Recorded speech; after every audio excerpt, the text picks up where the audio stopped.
Hello? Hello? Hi, is Daniel there, please? Speaking. Hi, Daniel. My name is Karen. I'm calling you from the Mental Health Mobile Crisis Team. Yeah. Hi there. We've just been asked to follow up. I understand you were speaking to your local MLA's office. Yes. Yeah, and they were just a bit concerned about you. They asked us to check in. You know, I've talked to you guys, and I've talked to lots of people. Nobody listens, and nothing changes. Okay. Well, I'm sorry you feel that way. I'm certainly hoping to try and offer some help today. That's all right. It doesn't matter. I was just at social assistance today. Were you? Okay. And this has been 5 weeks as this has been going on. And they should have had the paperwork and everything done like three weeks ago. And every time I go to see them, they give me excuses and a bunch of bullshit. And now they told me, oh, we need one more piece of paper. I got it for them. And then they tell me, oh, now we need you to come in and sign a form. And I went in there today and I asked them to give me the form so I could sign it, which is an application for assistance. But that should have been done like 4 weeks ago. Anyway, you know what? I don't want to talk about any of this. And the thing is that my rent's not paid. Community services is a bunch of crooks. It's plain and simple. And you know what? They've got my medical records. They know how many injuries I've got. They've got all the medical forms signed by doctors. You know, I was on assistance for 5 years. And all of a sudden now they're acting like those records don't exist. They're telling me, oh, we have to redo it all. I said, look, you've got it in there. I'm permanently disabled. That's not going to change. And then I told them, I said, I cannot get a family doctor because all the doctors today only work 5-minute appointments, in and out. None of the doctors want to take on a complicated case. And they've even told me, they said the government changed all the laws many years ago, so doctors no longer are allowed to run their business the way they know how and the way they want to. So my case, as soon as they find out I'm a multiple trauma victim, they don't want me as their patient. So I haven't had a family doctor in over 4 years. And and here's community services telling me that they need a bunch of medical forms signed by doctors. And they know very well what I told them.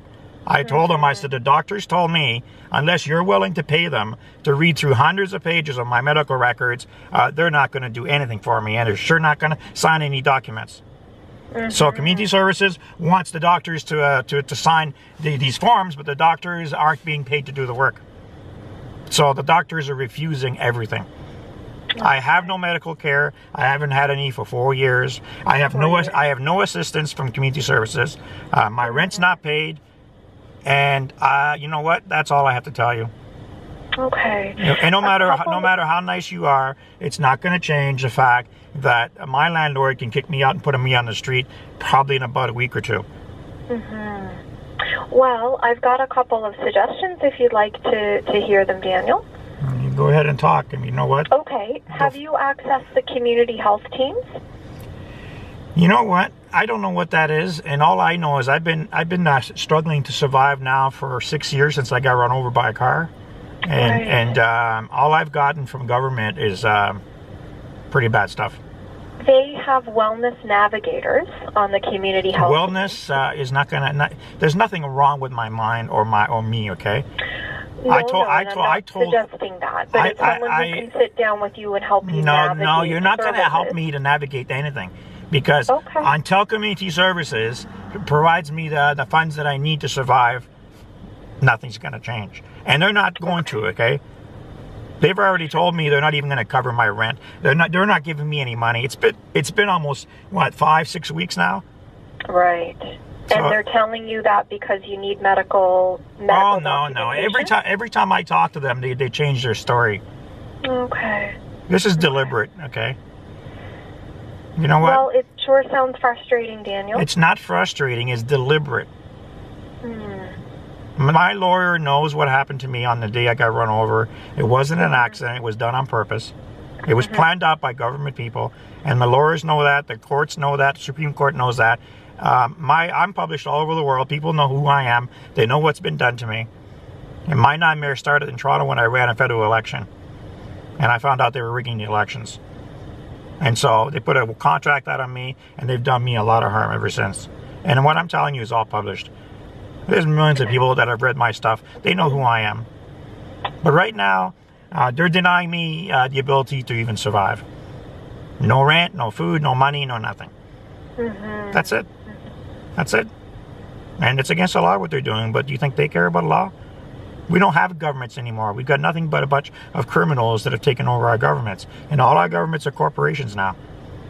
You mentioned you have a lawyer. What is your lawyer suggesting? No.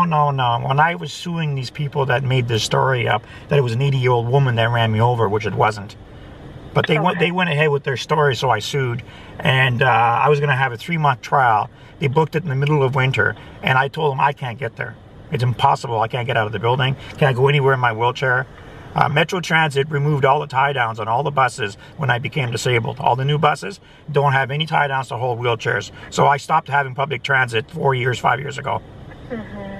And you know what? It doesn't really matter, because when I told the worker today, I said, you know, when I ran a federal election, I found out they're rigging the elections, and they've been doing it for years. And I said, when the witnesses leave the polling stations, the minute they take their eyes off the ballot box, they're not given any documentation or any means or any way to verify the votes are being properly represented. And they've been using computers to manipulate our votes ever since. And we went from a common law country to a tyranny where Trudeau in 75 shut down the function of the Bank of Canada that controlled our money. And now the bankers produce money on a computer screen, which is digital money, and they've literally bought the whole country with it. Now all our public utilities are gone. Our hospitals are barely operating. Social services, everything. Our governments are finished. Our country's done. All because people don't want to listen to any truth. And the people that are doing this stuff to our country know who I am. They know that if the public ever listen to me and realize that I'm an eyewitness to them manipulating our votes and taking over our country. But you know what? You're too young to know what Canada used to be like.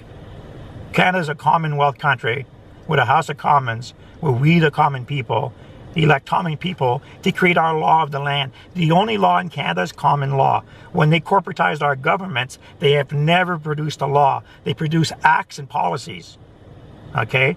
They don't have any laws. Okay, none. They can't change our laws. So what they do, they don't tell you about common law. They don't tell you how Canada was built. They don't tell you that common law was born in Halifax. They don't tell you anything. But us old guys, we know what happened to this country. But the young people don't know. I mean, look at Nova Scotia. It's got the highest tuition rates in the country. And now their students are fighting because they're going to raise it another 37%. Education should be free. Anyway, everything's a mess. You know what? If you go to Folk Photographer on YouTube, just look at my testimonials that I started publishing, and I'm going to do more. And you want to really know who I am, and that I'm not crazy, and I'm not delusional. And I told them, I said, if you're going to leave me no means to support myself and no way to live, when I go, it's going to get a lot of attention. Because I'm really well known. You type my name in a search engine, you're going to find me all over the world. I've talked to people from all over the world. They teach my writings in universities all over the world. The only people that don't seem to know what my message is and who I am are the people around here, because the media and everything's been controlled, and there's been subversive, in the government going around talking to my family and friends, and they've turned everybody against me. They've robbed my businesses. They've done me a lot of harm. I'm sorry to hear that. It's not. I'm sorry. This is real life. I'm a political activist. I'm a politician. So, you know what? It doesn't matter, because I could tell you this and you can just say, well, he sounds like delusional. He sounds like you've got the delusions of grandeur. All this other stupid psychiatric crap that you're taught, okay? Anyway, I'm not crazy. You know what? I don't want to hear your name. I don't want you to tell me your name, because I'm recording this call and I will publish it, right? So it doesn't matter. If there's nothing else I can offer you, there's nothing you can do. You know why? Because you can't change what's happening. You know what? Have you noticed when you walk around in the parks everywhere, all the trees are dying? Have you noticed how sick they look? Have you noticed? That's worldwide. That's worldwide. You know what? The awakening is going to have to happen. Humanity is going to have to realize we've got some major problems in this world, and it's all caused by liars and thieves. We don't have any common law anymore. We have no common sense. Daniel, I'm just going to interrupt you there. I can't speak about those things, but I can provide you with some support. It sounds like There's no support to provide me, because unless you get somebody in the government to go look at why it is that community services is denying a disabled person the ability to support himself, to live off of.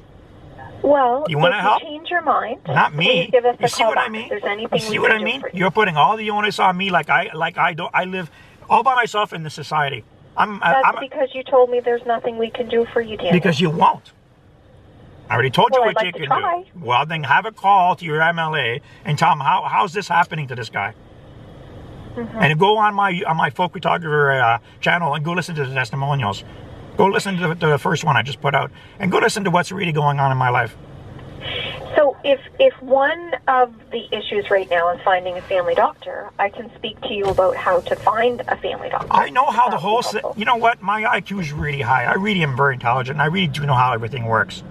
Okay. It has nothing to do with intelligence, Daniel. It just yes, sounds it like does. you're in a lot of I've bother already just trying been... to give you some I've options. told you, I've done the search for 4 years. I know what's available. I know what the websites are. I know where they claim you can find a doctor. I already told you. No doctors are going to take my case because they're not getting paid to do the work. What if you had an advocate? What the heck is that? Well, what if you had somebody in your corner advocating for you with family doctors? You know what? Even so, you still have to find me a doctor that I can get to, that's got a wheelchair accessible office near where I live. And you have to realize that right now I've got a car that I've only had for a few months, and I'm not going to have it for long because I can't afford to drive it, because community services and other people have done me a lot of harm. You know, there's so much more. You need to go listen to my testimonials, because there's no accessible doctor's offices for my power wheelchair anywhere within 5 miles of where I live. I've been everywhere. I've talked to doctors. I've gone everywhere. And not only that, I don't go out in wintertime at all. When there's snow and ice on the ground, I can't go anywhere. And I have no public transportation. And I've been denied access to bus. I took... Have you? Okay. And I took Metro Transit to the Human Rights Commission, and I won, and they said that how Metro Transit has been discriminating against people in wheelchairs.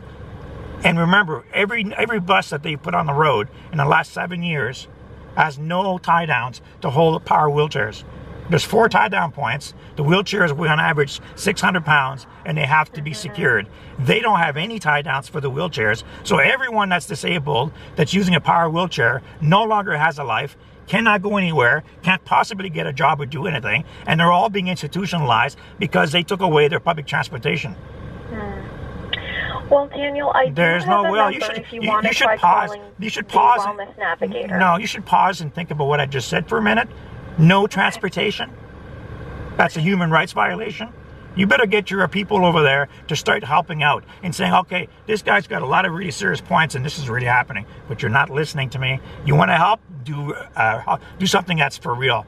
Get involved and start helping disabled people to overcome these really huge barriers that are all illegal.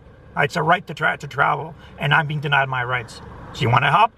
Go and be an activist and fight for the rights of disabled people. But that's all right. That's not going to happen. Okay, Daniel. Well, I'll let you go at that, okay? I'm sorry you feel that way. Well, Take good care. Bye now. Bye.